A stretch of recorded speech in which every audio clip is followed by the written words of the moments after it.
Okay, my friends, here it is. The Monday morning live stream at the Thrive Like a Viking headquarters, Zone 5. Why do I keep okay. Anyways, we're starting over. Because, yes, I'm in the vertical mode again because it appears that YouTube will promote these types of videos more. Because on my gardening channel, I've been doing live streams there for 2 years, every single Saturday without fail. And it's from the very beginning, it had got the exact same amount of views and live viewers and overall views, like the exact same, down to like the difference of 10. And all this whole time until now, I started going into vertical mode because they forced us to. Now it's getting several thousand more views than they ever have before. So they're really pushing hard for people to do this. So we're just going to roll with it. Let me know where you guys are, what you're doing, how your meditations are going. Yes. Let's see here about getting this up a little bit. I don't have a good stand for it. Yeah, you guys need to be a little bit more eye level. So give me just a moment to situate this, and then we will begin the meditation. And we got a good one today, guys. We're going to talk about feedback loops and what they are trying to tell you and what they even are. We're going to talk about several different forms of them. So give me just 1 second. I don't like where this is at. So we're going to go like this. Okay, here we go. Let's see. All right, guys. Let's see here. Val Thatcher, good to see you, my friend. And yes. VA Green, good to see you. Says, I just pulled open the front curtain and scared the heck out of a deer that was trying to sneak up on my flower bed. Yes, deer can ravage the garden. Carol Fago, good to see you here. Aaron Johnson, good morning. Sam Potzik, good morning. Yes, we are live and alive. So, let's see here, guys. We've got a great topic today because feedback loops are happening all around us in the environment, in the physical realm, and also in the psychological realm. So we're going to discuss all three of those and give you some clear give you some clear examples. You would think I've never done this before, but you just had to roll with it, guys. Okay, Graham, good to see you here, my friend. So what time is it there in Ireland? Good morning, Brian. Says good morning, Nate and Tribe. Peace and blessings. Yes. So let us just jump right into the meditation so that we can get into the meditative state of mind. All right? Aaron says, it's okay. It gives us a laugh. Well, that's good. That's good. So guys, let us just drop right in to the meditation. And wherever you're at, whatever you're doing, just put it on the shelf for a few minutes. And we're going to do the meditation all together. Together, let us take 3 deep conscious breaths, breathing fully in. Hold. Let it go. Again, breathing fully in. Hold. Let it go. Last time, fill the lungs as full as you can. Hold. Hold. And let it go.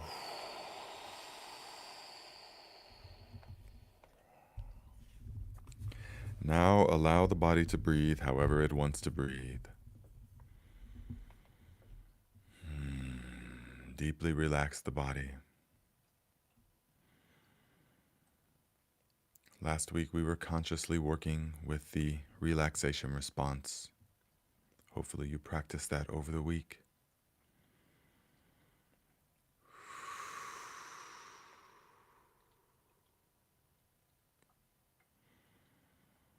The spine is straight, but the body is completely relaxed. The mind is relaxed.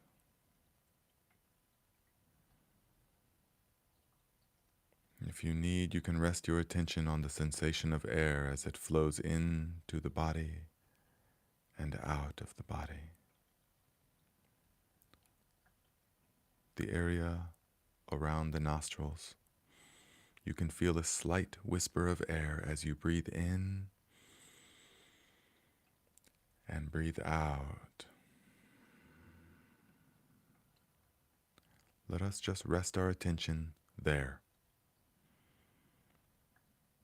No other thoughts, no other imaginings, no other engagements.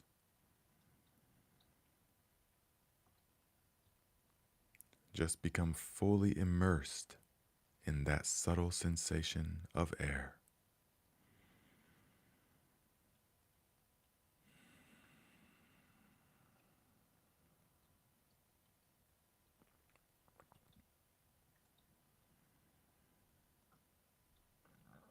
There is no need to make any effort to breathe in any particular way.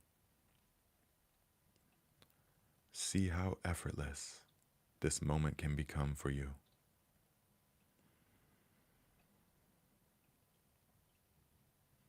Allow the breathing to breathe however it wants. No effort. Make no effort. Yet it is still getting done.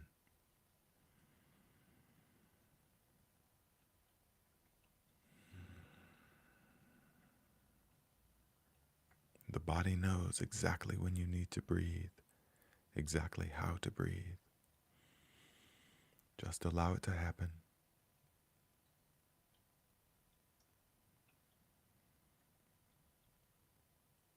All of the bodily inputs are happening without any input from you. Each breath, you are taking in air and your lungs are pulling the oxygen molecules from the air, pumping them into your bloodstream and nourishing the entire body with oxygen-rich blood. All of this miraculous happening without the slightest effort from you. Just observe and feel this effortlessness.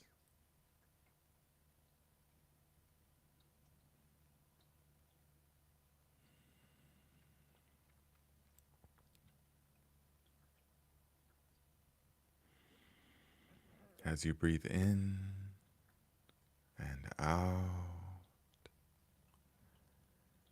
you will notice the heartbeat has slowed to a fine rhythm. Feel the heartbeat. The heart is beating without any effort whatsoever from you. It knows exactly how to sustain you.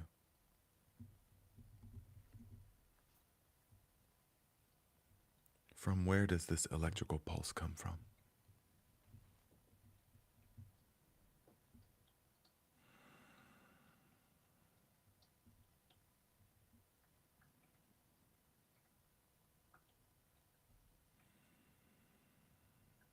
Thoughts and images and desires, they may come across the screen of the mind, but do not engage with them.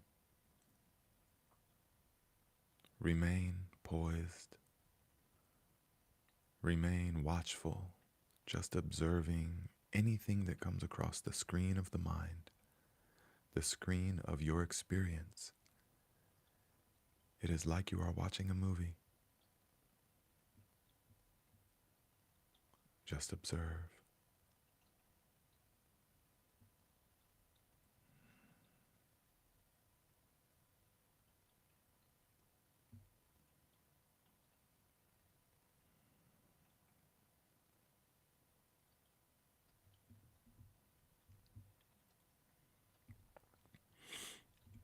If other thoughts or images come into the mind, don't let them frustrate you. Don't let them pull you into engagement with them.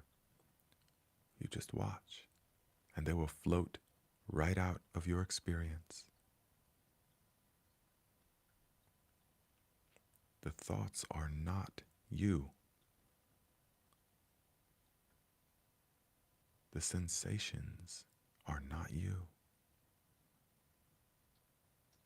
They are something you are experiencing at the moment, but that is all.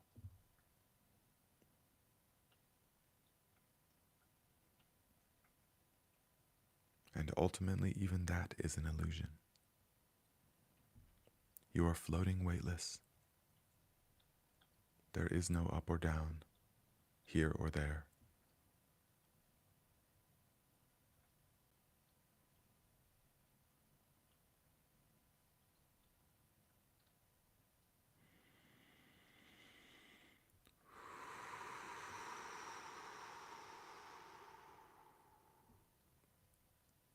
You may notice a tingling sensation in the body as you become deeply relaxed, as the body and the breathing settle into a fine rhythm. Naturally, an experience of joy, of optimism, of contentment, of satisfaction, of compassion.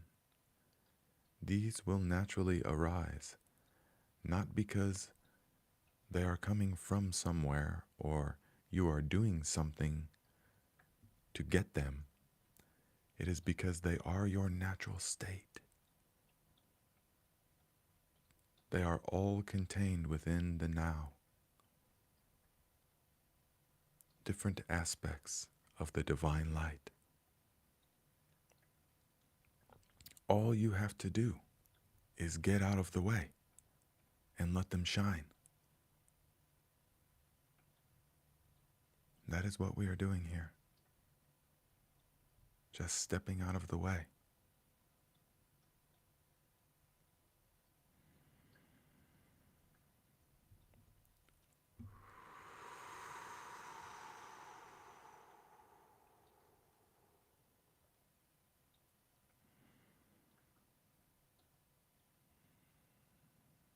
Together, let us take 3 deep conscious breaths. Breathing fully in. Hold. And let it go. Again, fill the lungs. Hold. Let it go. Last one, breathe deeply as you can. Hold. Hold. Let it go.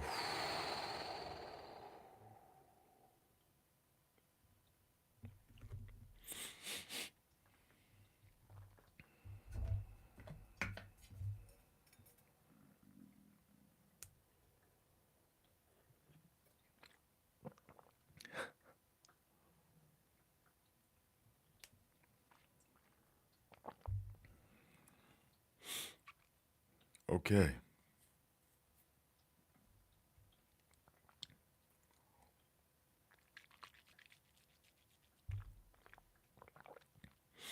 Dark Angel Soaps. Hello, my friend. I haven't seen you here before. So, guys, as we do the meditations more and more, you will come to experience this state of, it's really beyond description. It's beyond any one word because it contains all of them. Peace. But not the kind of peace that is in just nonviolence. That's one type of peace.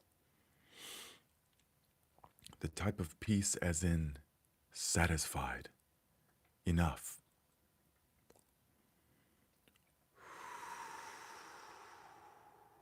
But at the same time, you will feel a deep sense of connectedness to the energies that are around you. The energies that come from other people, what appear to be other people, that is an illusion.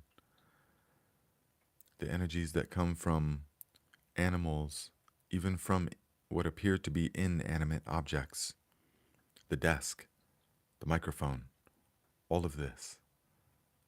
It's all alive, it's all vibrating, It's all a frequency. And the more you step out of the way through the meditations, the more you will come into direct experience of this. You don't need to take my word for it. You don't need to read volumes and volumes of books about it. It is the totality of all that is, and it is available to you right now, this moment, and no other moment.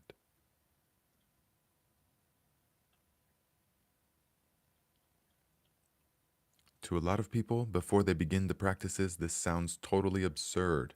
This sounds completely phantasmal and fictitious and hopeful. But once you begin doing the practices, you come into the direct experience, the realization that there is always this power available to you, the power of infinite depth and peace, the power, the creative power of the universe, the power of a feeling of satisfaction. How many of you, just that, even if you're not experiencing yet these deeper sensations and realizations, even just having access to a feeling of enough, satisfied, even just having access to that, anytime you want it, you can just tap in and feel satisfied. Oh, just that alone is a beautiful gift to your life. Just that is a beautiful gift to your life. And that is only one of countless things that are available to you in the now through the practices.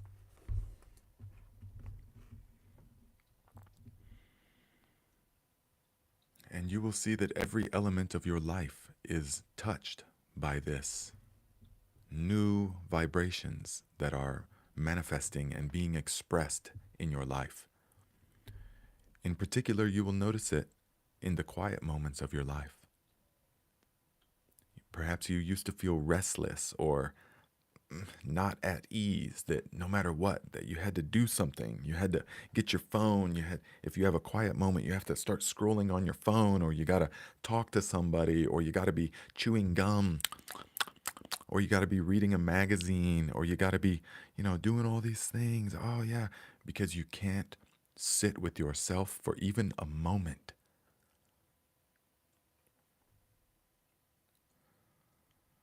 This is the state most people are operating from in our modern world.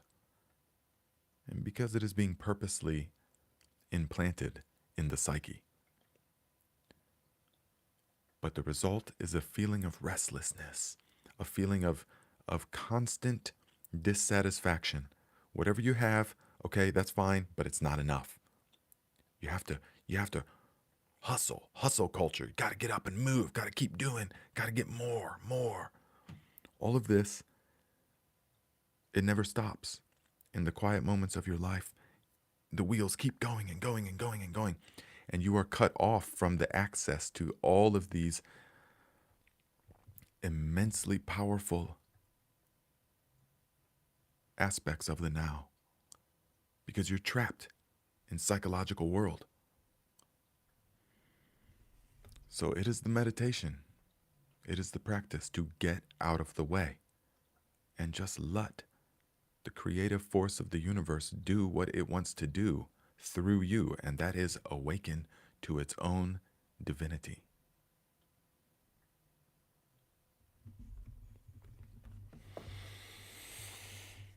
Okay, my friends.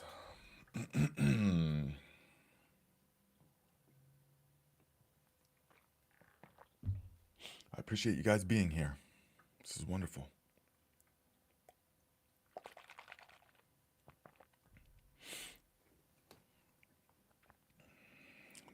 So,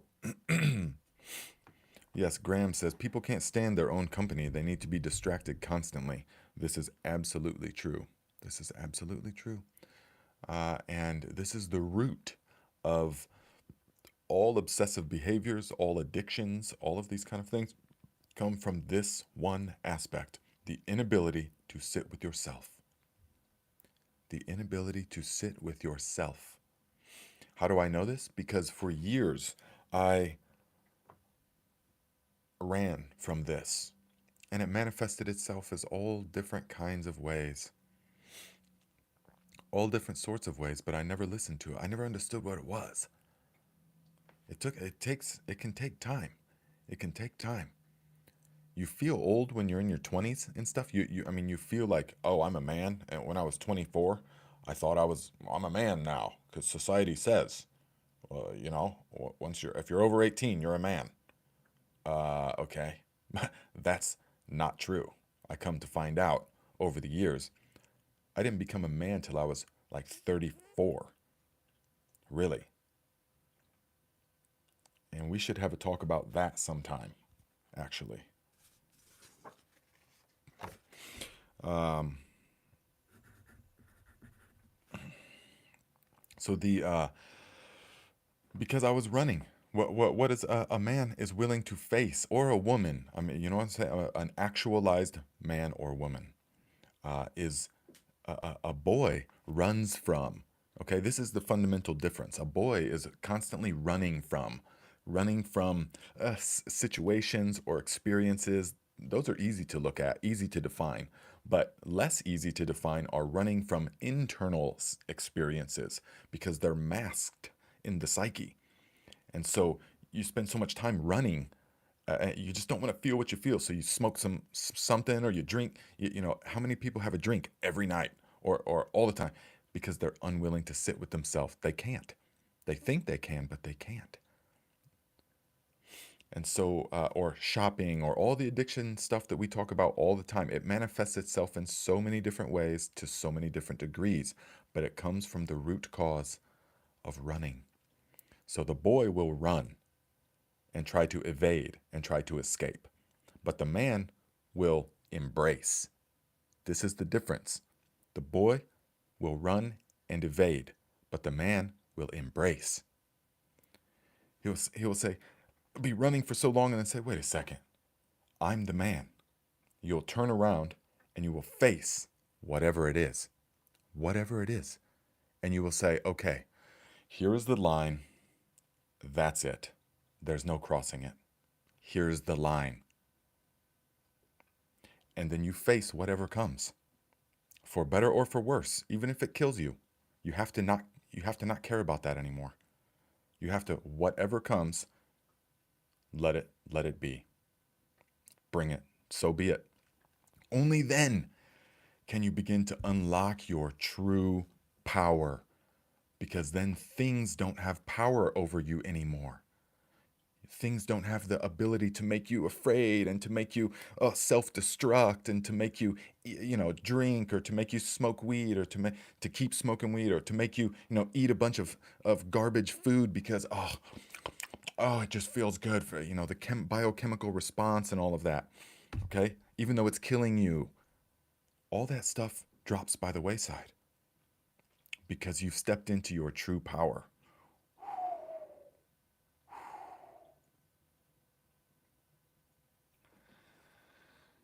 And so it's all about embracing, my friends. So thank you, Aaron Johnson. I appreciate you as well. Val says, I was so restless before the tribe, I couldn't stand to be with myself. Ugh, everything has changed now. Peace replaced the angst. Oh, wonderful. That is what we love to hear. And guess what? There's no end to to the depth of that peace. There's no end to it. It just keeps getting deeper and deeper and deeper and more blissful and more beautiful and stronger. And external experiences have less and less and less grip on your internal experience. Hello, Maniac 300. Yes, Ms. T. Point of maturity or accountability. Yes, absolutely. Turning and embracing. Hello, Muddy Paws. So, So okay, let us get into the topic of this talk. Okay, even though we could go on like that, but it's I want to have our own talk about that. All right. So feedback mechanisms, guys. When I say that, what does it mean to you? If you're watching this after the fact, put it in the comments. What are feedback mechanisms? How are they operating in your life? So we will look at a couple of different examples. This is important so that you can begin to understand how these systems are working in your life. And through the understanding, things will become conscious. You will be things will be brought into the light. Is this microphone working? I didn't do the sound check. Oh man. Sound check. What did I say? So through the consciousness, things will be brought to light. Um, And okay, thank you guys, thank you. All right. Um, so the good. Look, got everyone. Sound check. Sounds good. Okay, now I can speak with confidence. Now the feedback mechanisms. Okay, they exist in nature. So let us look to nature, and we can see different types of systems. We can see um, environmental feedback systems, physical feedback systems, and psychological feedback systems. I've made these up. I mean, I'm just I'm defining all of this as we go. And so you might not find this in a textbook. I don't know, but this is my experience. And so there is environmental feedback loops. So, for example, we see it's easy to see this system, the way they operate, when we look at nature.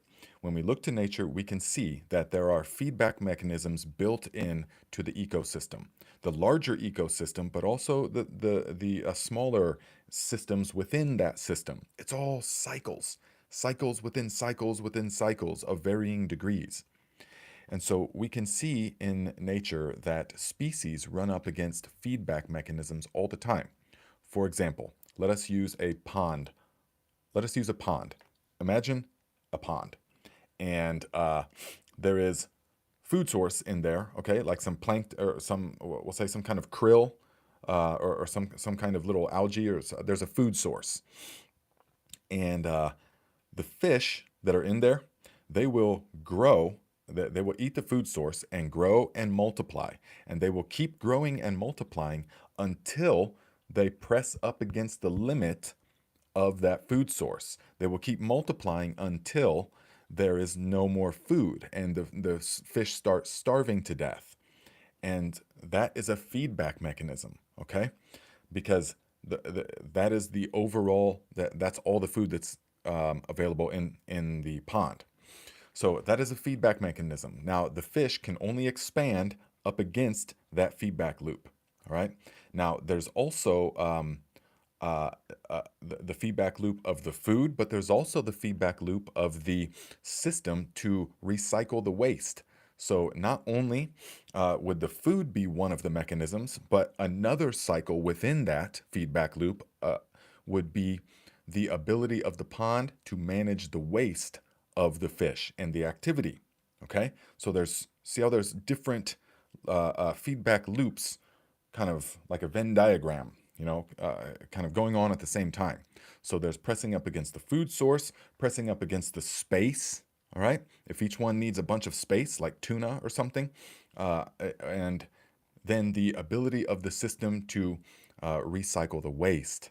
Now, these are all natural feedback loops that keep the population of animals or of creatures in check. All right.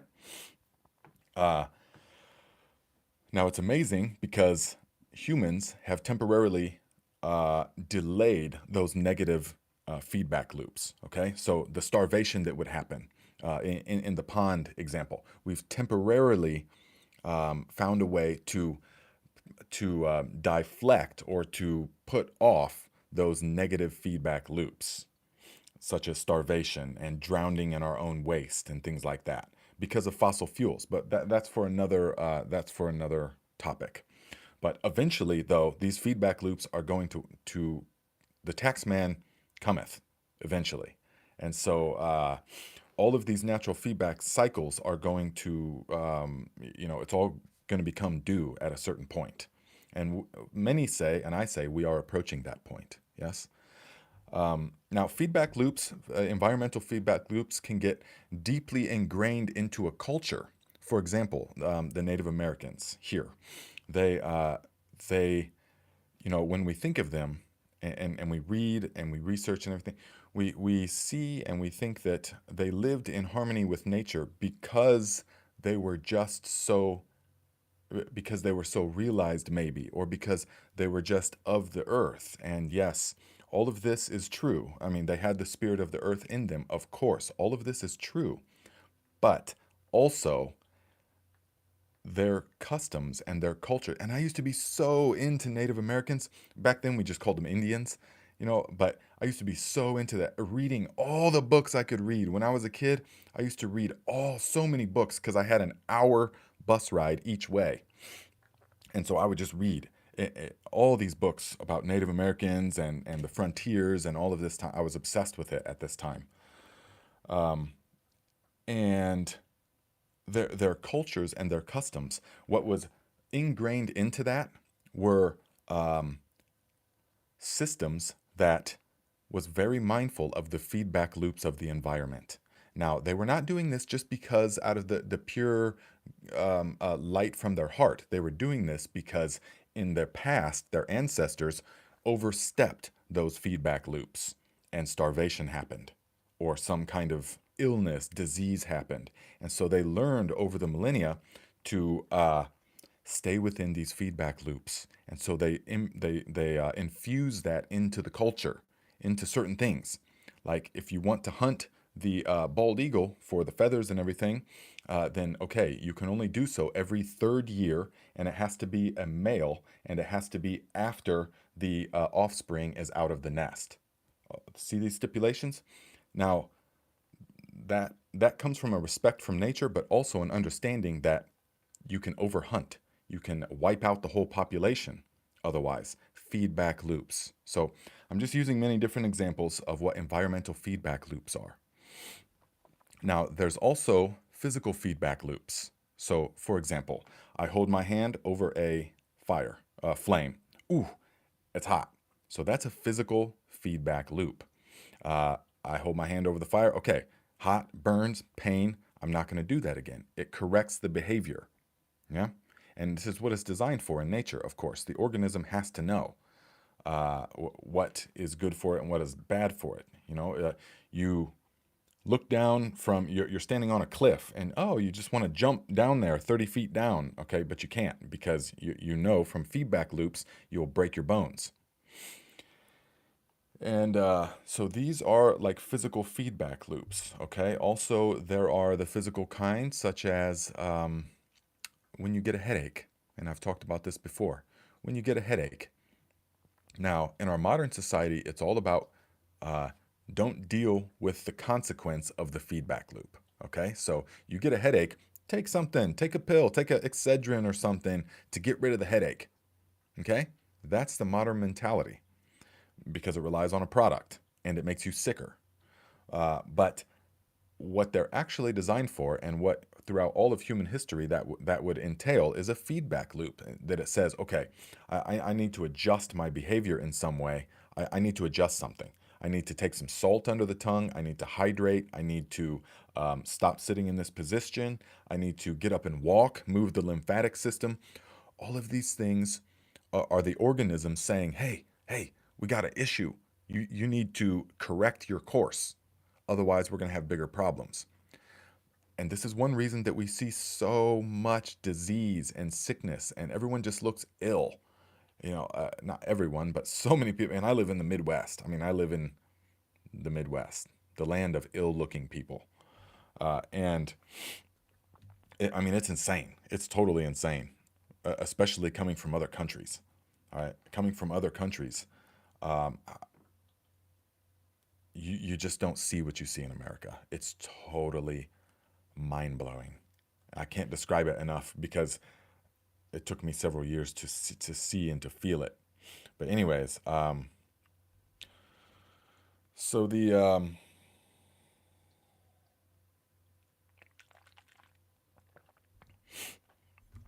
So the feedback loops. Okay, now in our modern world, we are cut off from the feedback loop. It says, "Hey, don't worry about that. You don't have to adjust anything. Just take this pill. Just take something that will cut you off from the experience of the negative feedback." But what happens is that the organism then becomes ill. The organism becomes sick, and it develops these lifestyle diseases. What are the number one killers? They're all things that you develop. They're not things that you catch. Things like cancer, heart disease, cardiovascular disease, definitely, diabetes, definitely. All of these things are developed. Do you think about that? That you do not catch diabetes, you do not catch cancer or heart disease or cardiovascular disease. You don't catch these things. They develop through lifestyle. And it is because we have cut ourselves off from the willingness to face the feedback loops. Not only the willingness, but the ability to listen to it, because you become good at whatever you practice. And so if you go years and years, and it doesn't matter, I don't care how old you are, I don't care if you're 20 or if you're 70, this still applies to you. It doesn't matter because you could have gone your whole life uh, not listening to the feedback loops and just saying, well, I need to take something, or there's so many different coping mechanisms. And so you've developed some kind of illness, or people around you have developed an illness now, or you're just not thriving. You're just not thriving. You just become dull and hedonic. The inability to feel really anything, like real positive or real negative, even. You just kind of numb. Everything's just kind of numb. And this is because we've cut ourselves off. We're not listening to the organism anymore. We're not listening to the environment. We're not listening to the organism.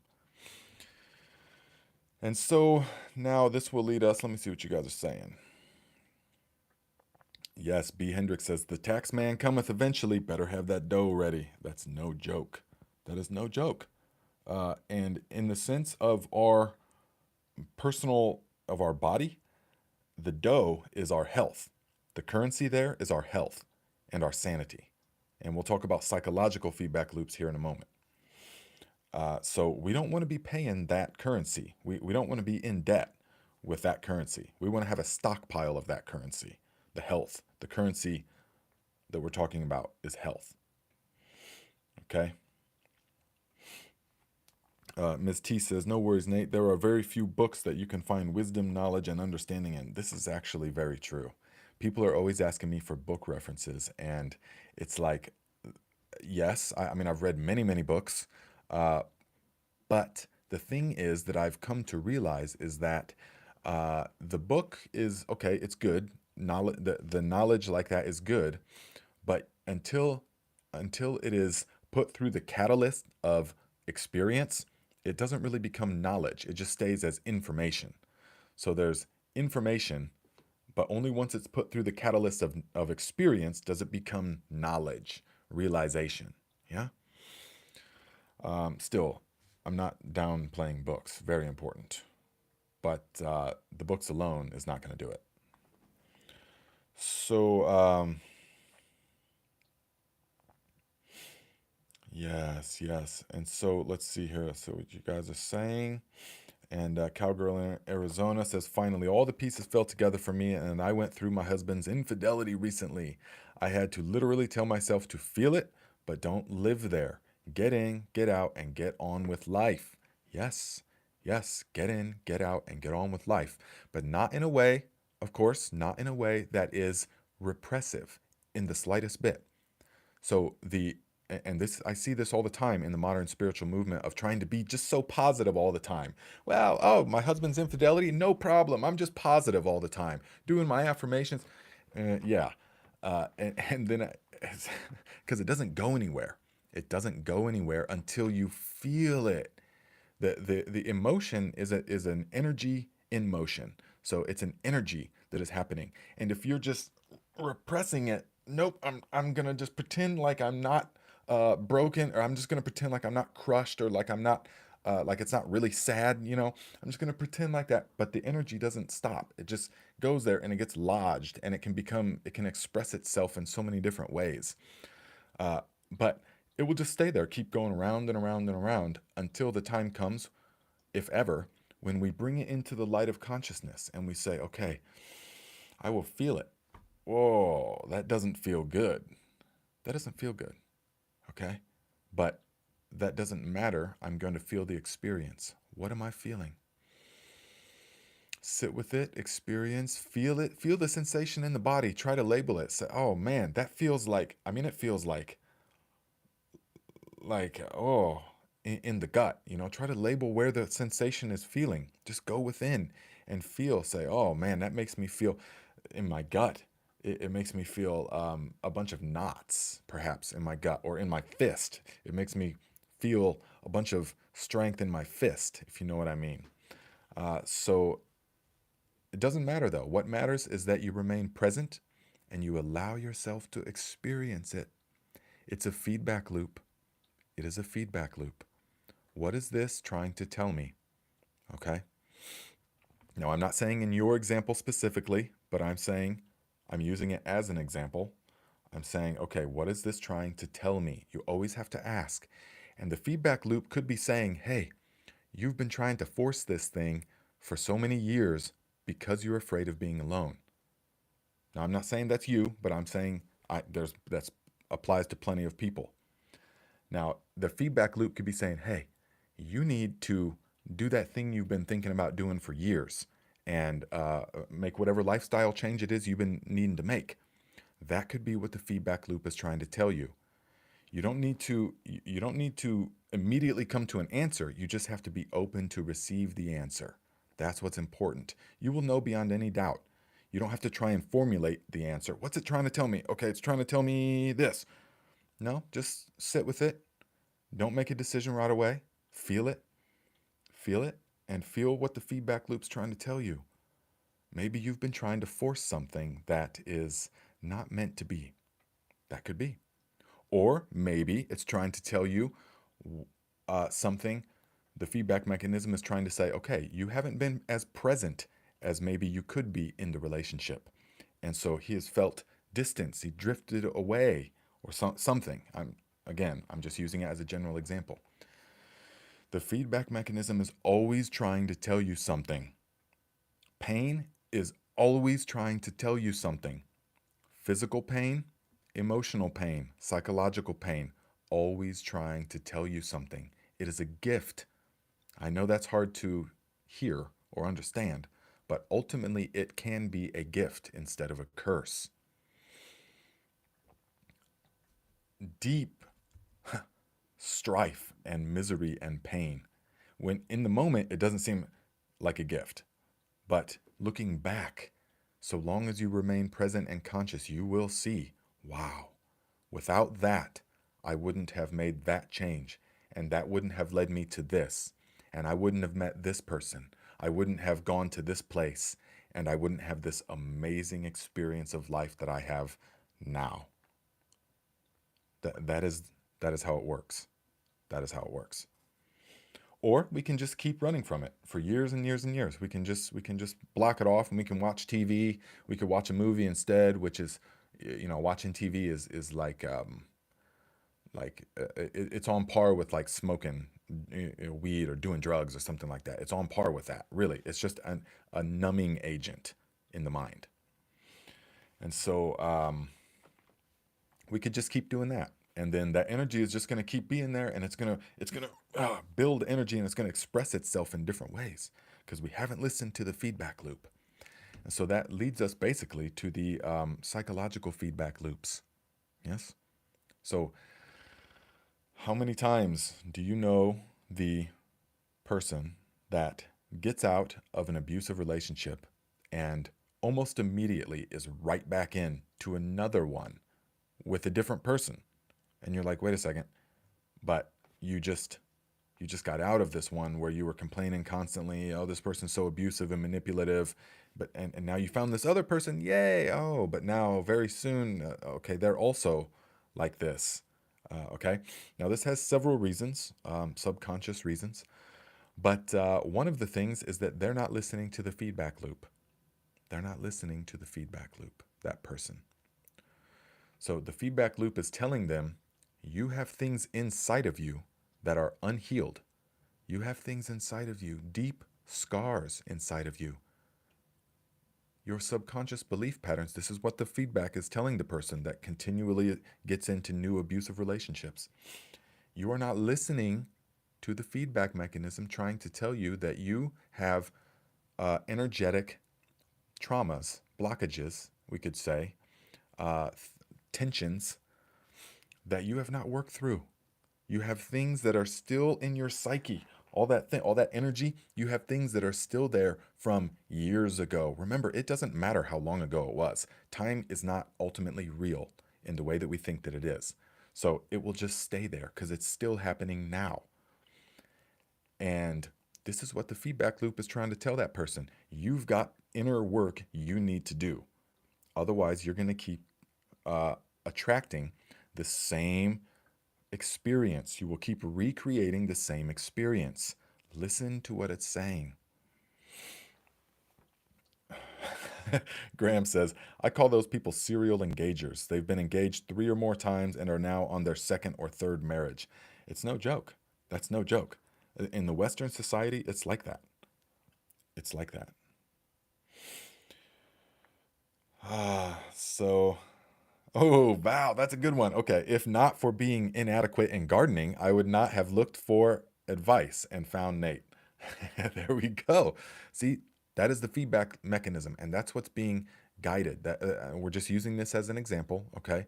But the feedback mechanism of killing a bunch of stuff, of not being able to grow. Now, we could just block it apart and just buy plants, or just, oh, it's just so difficult, and just buy produce, or something. We could just throw our hands up, or we could just dump chemicals on it and stuff and not learn the way of the land, the real way of the land, but instead we listen to that and we sit with that and we say, okay, this is not working. Whatever I'm doing is not working. So what do I need to go to next?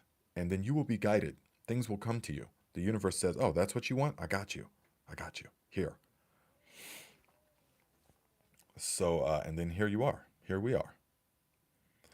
And Brian says, if you don't deal with it, it will turn physical. Absolutely. Absolutely. It can turn physical in various forms.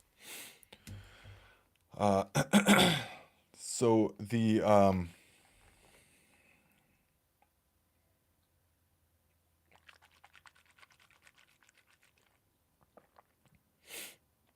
so,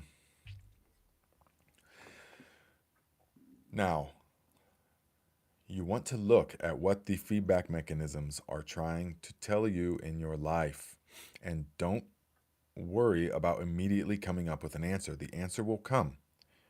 You just have to be unafraid to sit with it. To sit with it. Now, psychological feedback loops can be things that we are telling ourselves, things that we are telling ourselves, about self-worth, about our ability to function in the world. Well, I'm an introvert, and I people don't people don't pay attention to me, and I'm just never seen when I go out. And these are all things we self-talk, or not even words, but just feelings that some people have. They feel really small, they feel really powerless, and so they want to cut themselves off from that feeling.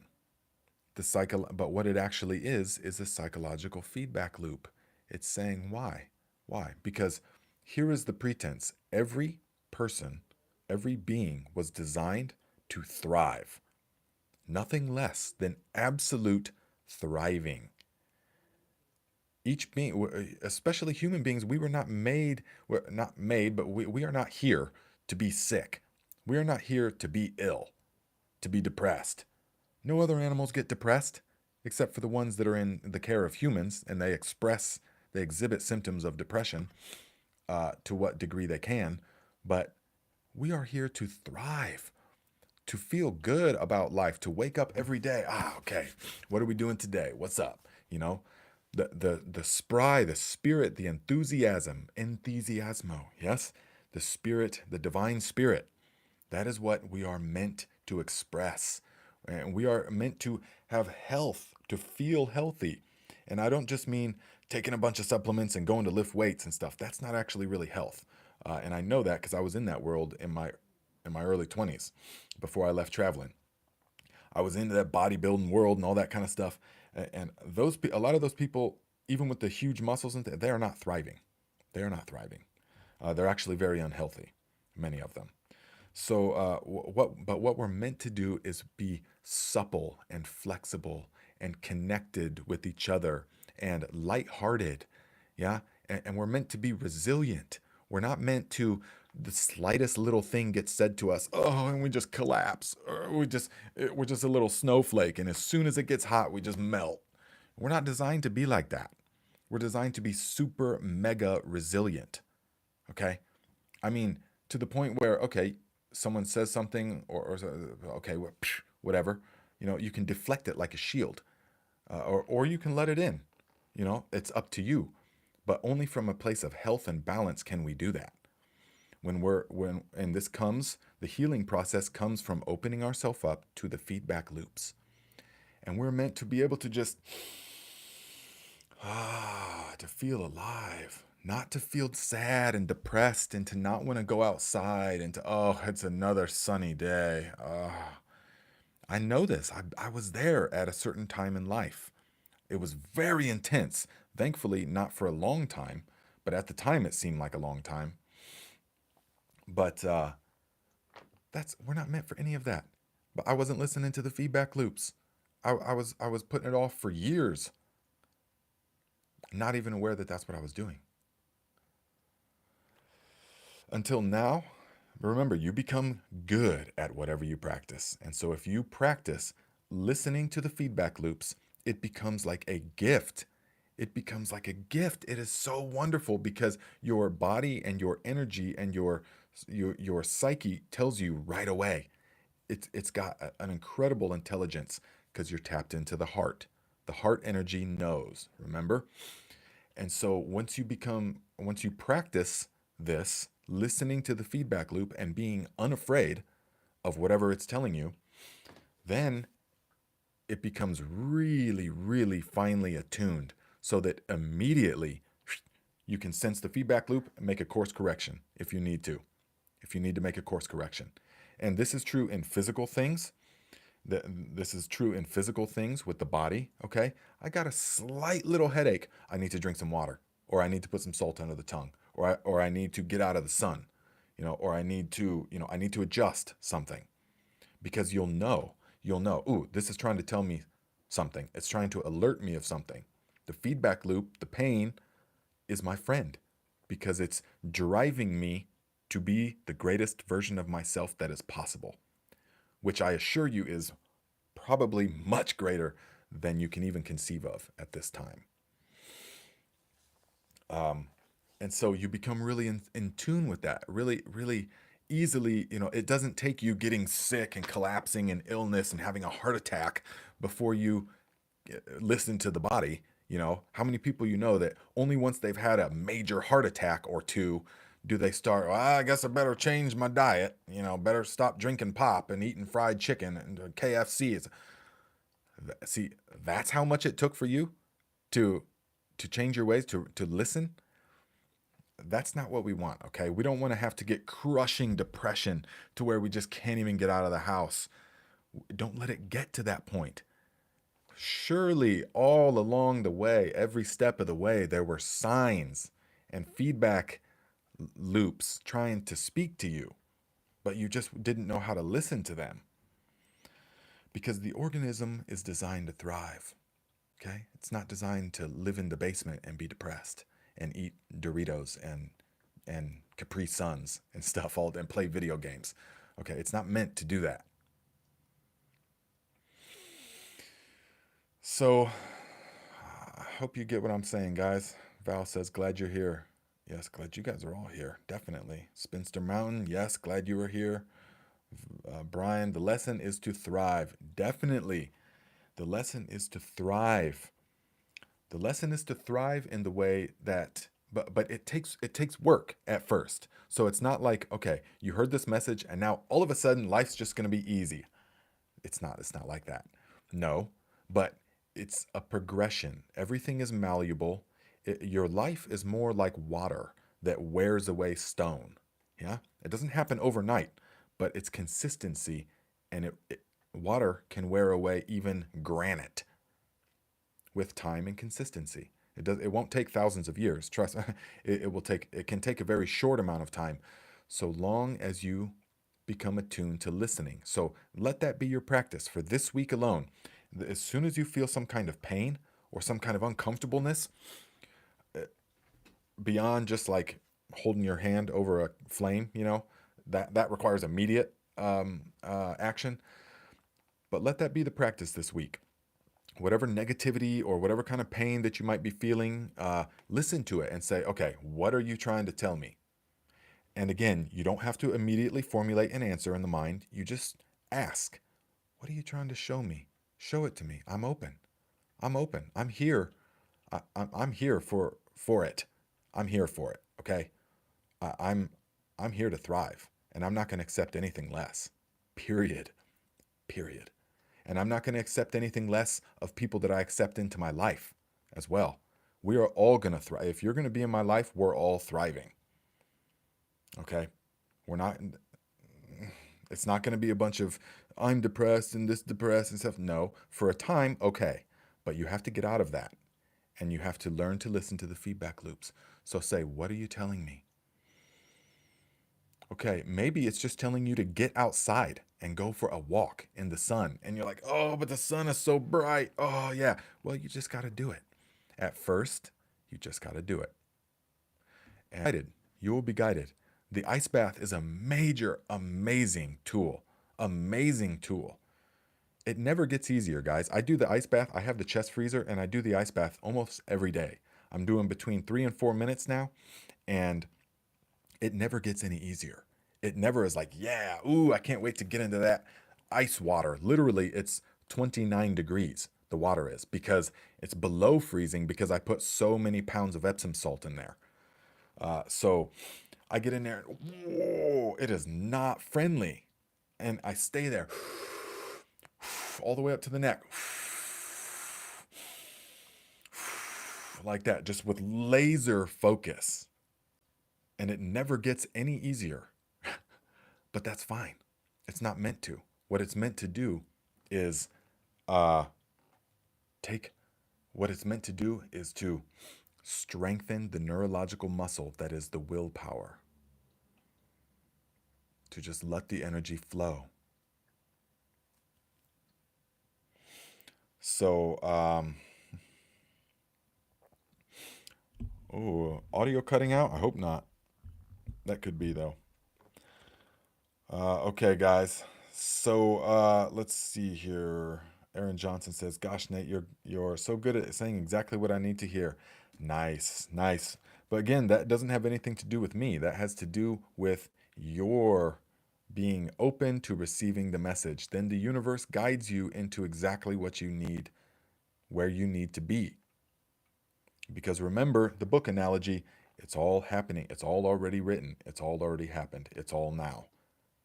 So the heart energy knows that. Yes. The heart energy knows that. And so you just remain open. Listen to the feedback loops. What are you trying to tell me? What are you trying to tell me? And make small course corrections. You don't need to make massive course corrections. You know, when you're driving and you get off the road, you don't go like that, except if you're in the movies, that's how you do it. Overcorrect like that. No, if you get off the road, you just correct a little bit, and then you're good. So it's sort of similar with the world. We just correct a little bit, just make small course corrections, and then notice the feedback loop. And the key is listening. The more you practice listening to the feedback, the easier it is to hear it. And the more that you hear it and make the course corrections, the more you will see it functioning in your life. And that is where the magic happens, because then the subconscious starts to believe. And once you start to believe, then it's then it's inevitable, because that's the law.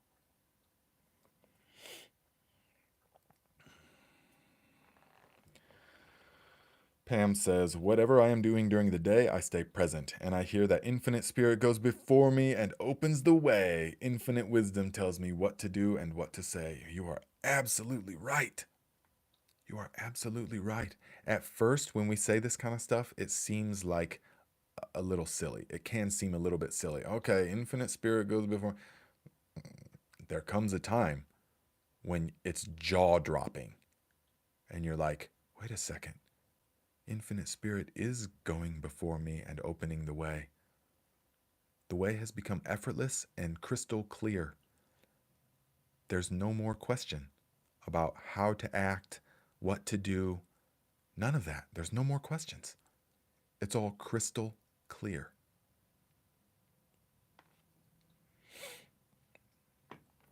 So, the Graham says, people are so ingrained into their daily routines over the years, I don't think they could ever change even if they tried. It would break them. I understand what you're saying, and that's on one level, it's true ish, but also the ultimate truth is that at any moment, anybody can radically change. And I know this for a fact. At any moment, anyone can radically transform. And I know this. So you can't say never. You can't put that kind of energy into someone, is my experience. So anyone can't. Now, will they change? Maybe. Maybe not. But they can. Absolutely, they can. Right now, this moment, forever. Yes, it's possible. Spencer says cold therapy is very powerful. Same with the sun, exercise, and meditation. I really love all you have to say, and thank you. Yes, my friend, I'm happy that you're feeling it. I'm happy that you're feeling it. Muddy Paw says, I give myself a 10-minute fit session, whatever it may be, then I count down to kick off to the next project. Stay unstuck. Stay unstuck. I like that. Absolutely. Stay unstuck. Guys, keep movement. Movement. Movement. Yes. Movement. Just flow and listen to the feedback. Let Infinite Spirit go before you and open the way. Yes. All of this. So, okay. Cowgirl says, life gave me everything I asked for the good and for the bad. Yes, we don't realize what we're asking for so many times. Then she says, what I am asking out of life is becoming more and more relevant. I want to thrive, and that is what has changed for me. It's good. Yes, my friend. And when you are consciously doing it, everything changes. Because guess what? Every one of you is already doing this. You're already being guided like this. You're just unconscious of it. So once you become conscious of it, all you're becoming conscious of truly is the way things have always been and the systems that have dictated that. Then you become, the power to change, because you can then harness the power of these systems. That's the magic. That is the absolute magic. Although it's not magic, of course, we say that, but it's not magic. It works by laws of the mind and the psyche. So, Jamie Copeland, good to see you here, my friend. Says, I have been meditating 3 times each day. I become seriously in tune with my vibrations. I can immediately physically feel the sensation throughout my day. Yes, this is what we're talking about. This is exactly what we're talking about. And this is why I always say you can do, it's all about more frequent meditations as opposed to big, long meditations. There's no need to go to the temple 1 time a week and do an hour-long meditation and then, you're good for the rest of the week. No. Every day. If you can do 5 minutes, awesome. If you can do 3 5-minute sessions, awesome. Or whatever it is, the frequency, and you become in tune with what it's saying. That's the key. That really is the key.